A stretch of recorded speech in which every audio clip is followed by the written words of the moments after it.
नमस्कार मेरे प्यारे बच्चों।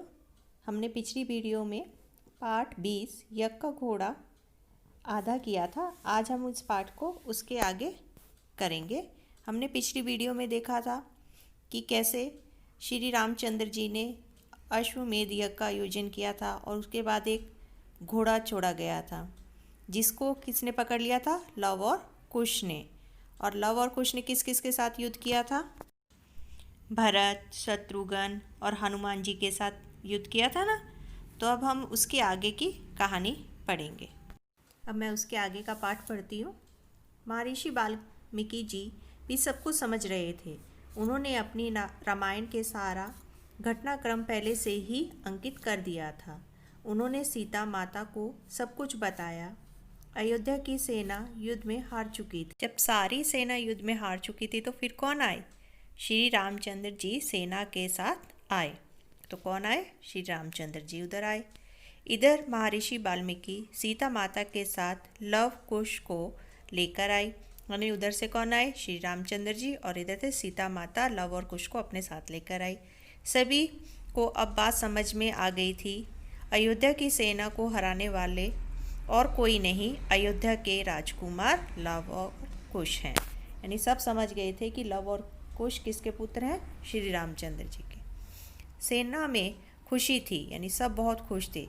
श्री रामचंद्र जी ने सीता जी से वापस अयोध्या चलने की बात कही।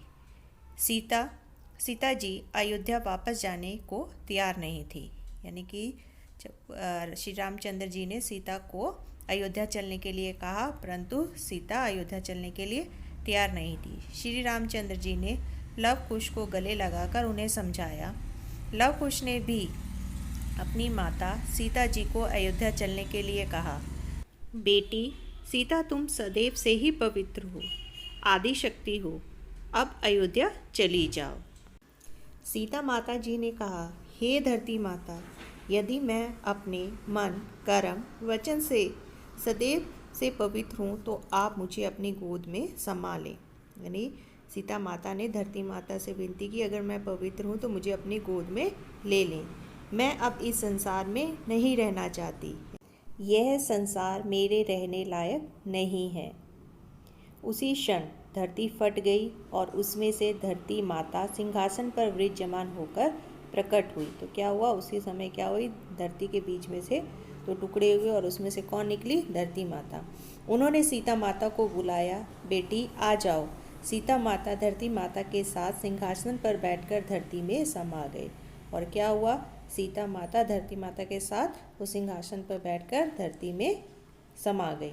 श्री रामचंद्र जी ने उन्हें रोकने का प्रयत्न किया, परंतु वह नहीं रुकी। यानी कि श्री राम जी ने उन्हें रोकने का बहुत प्रयत्न किया कि सीता ये ना करे, परंतु वह नहीं मानी और वह धरती में समा गई। सभी मानते हैं कि आज तक सर्वश्रेष्ठ राज्य राम राज्य है। श्री राम के राज्य में कोई भी दुखी नहीं था, सब निरोग रहते थे, सबका आचरण श्रेष्ठ रहता था, कोई ऊंच नीच या भेदभाव नहीं था, सभी ऋतुएं समय से आती और जाती थी।